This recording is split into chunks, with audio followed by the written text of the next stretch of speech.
வணக்கம். நாம எல்லாரும் நம்ம வாழ்க்கையில நடக்கிற விஷயங்கள சும்மா வேடிக்கை பார்க்கறவங்கன்னு நினைச்சிட்டு இருக்கோம் இல்லையா? ஆனா அதுதான் இல்ல. உண்மை என்னன்னா, நாம வெறும் பார்வையாளர்கள் கிடையாது. நம்ம மனசு வச்சே நம்ம உலகத்தை நாமளே தான் உருவாக்குறோம். எப்படின்னு ஆச்சரியமா இருக்கா? வாங்க இத பத்தி கொஞ்சம் ஆழமா பார்க்கலாம்.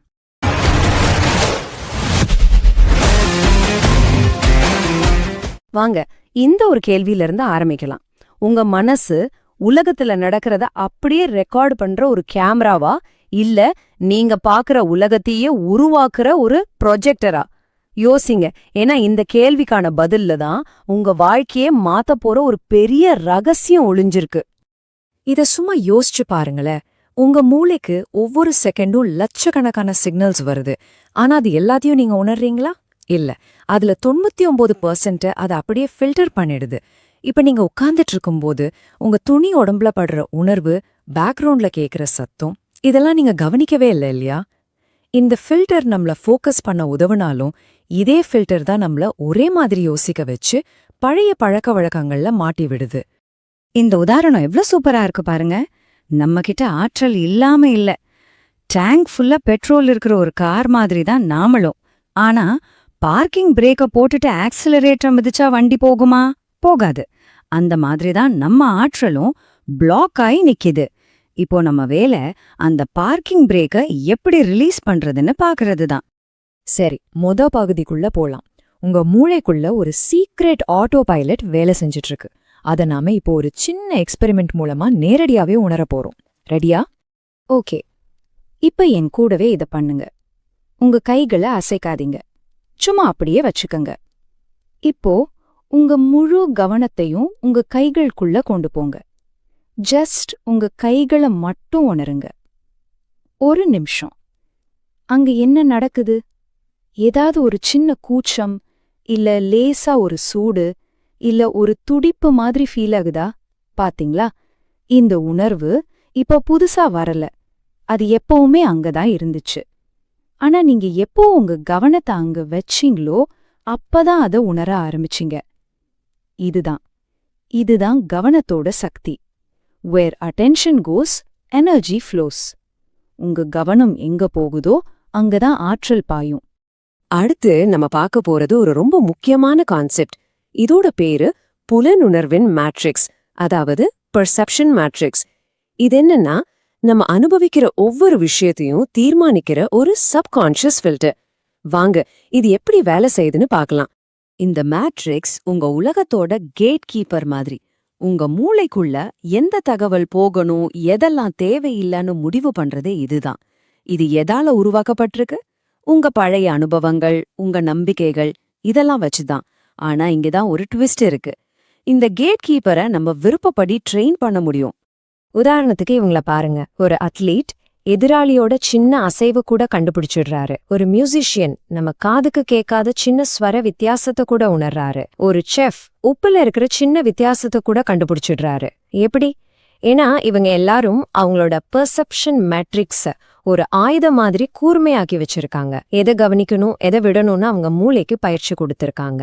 அவங்களால முடியும் போது நம்மாலையும் முடியும். இப்ப சொல்ல போறதுதான் இதுலயே ஹைலைட். ஒரு வாழைப்பழத்தை எடுத்து ஒரு நீல கலர் லைட்டுக்கு கீழே வச்சு பாருங்க. உங்க கண்ணுக்கு அது என்ன கலர்ல தெரியும்? நீலமாவா? இல்ல, அப்பவும் அது மஞ்சளாதான் தெரியும். எப்படி? ஏன்னா உங்க மூளைக்கு ஒண்ணு நல்லா தெரியும். வாழைப்பழம்னா மஞ்சள் கலர்ல தான் இருக்கும்னு. சோ உங்க மூளை உண்மையில என்ன இருக்கோ அதை காட்டல. அது என்ன எதிர்பார்க்குதோ அதுதான் உங்களுக்கு காட்டுது. யோசிச்சு பாருங்க, நம்ம உலகத்தையே நம்ம மூளை எடிட் பண்ணுது. ஓகே, இப்ப நாம இன்னும் கொஞ்சம் ஆழமா போக போறோம்.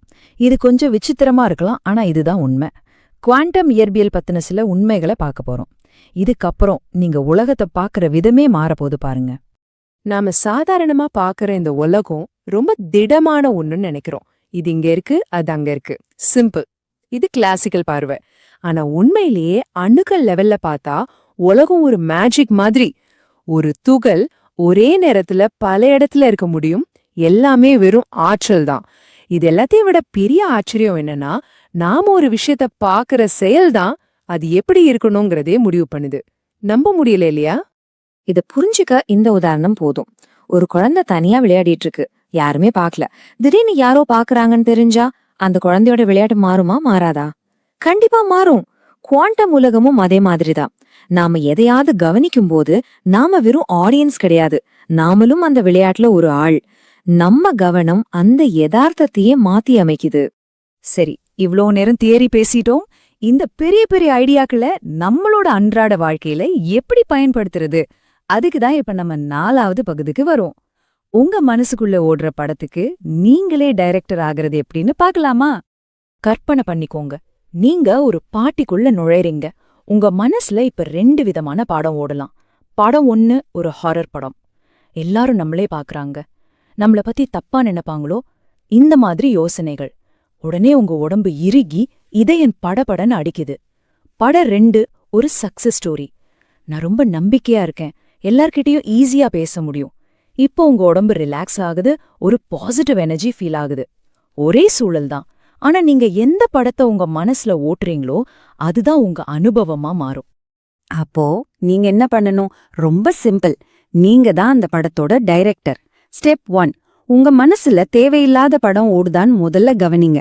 ஸ்டெப் 2, உடனே அந்த ப்ரொஜெக்ஷனை பாஸ் பண்ணுங்க, ஒரு ஆழமான மூச்சு விடுங்க. ஸ்டெப் 3, இப்ப உங்களுக்கு பிடிச்ச மாதிரி, உங்களுக்கு தைரியம் கொடுக்கற மாதிரி ஒரு புது சீனை உங்க மனசுல டைரக்ட் பண்ணுங்க. அவ்வளவுதான், பவர் இப்ப உங்க கையில இருக்கு.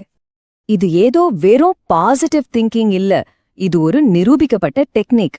பெரிய பெரிய ஸ்போர்ட்ஸ் வீரர்கள், சர்ஜன்ஸ், மியூசிஷியன்ஸ், இவங்க எல்லாரும் அவங்க வேலைய செய்யறதுக்கு முன்னாடி மனசுக்குள்ளேயே அதை செஞ்சு பார்த்து ஒத்திகை பாப்பாங்க. ஏன்னா நம்ம மூளைக்கு நிஜமா ஒரு விஷயத்த செய்யறதுக்கும் அதை தெளிவா கற்பனை பண்றதுக்கும் வித்தியாசம் தெரியாது. அது ரெண்டையுமே உண்மைன்னு தான் எடுத்துக்கும்.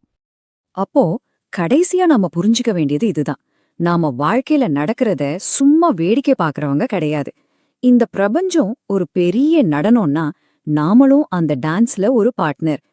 நம்ம கவனம், நம்ம எண்ணம், நம்ம கற்பனை, இதுதான் நம்மளோட நடன அசைவுகளை தீர்மானிக்குது. உங்களை எது தடுக்குதுன்னு நினைக்கிறீங்க? உங்க எல்லைகள் எதுன்னு நினைக்கிறீங்க? அது எல்லாமே உங்க மனசு கட்டின சுவர்கள் தான். ஆனா ஒரு ரகசியம் தெரியுமா? அந்த சுவர்கள் எல்லாம் வெறும் பேப்பரால செஞ்சது, ரொம்ப மெல்லிசானது. ஒரு புது எண்ணத்தால, ஒரு சின்ன முடிவால நீங்க அந்த சுவரை கிழிச்சிட்டு வெளியே வர முடியும். கேள்வி என்னன்னா, அந்த சுவரை கடந்து போக நீங்க தயாரா?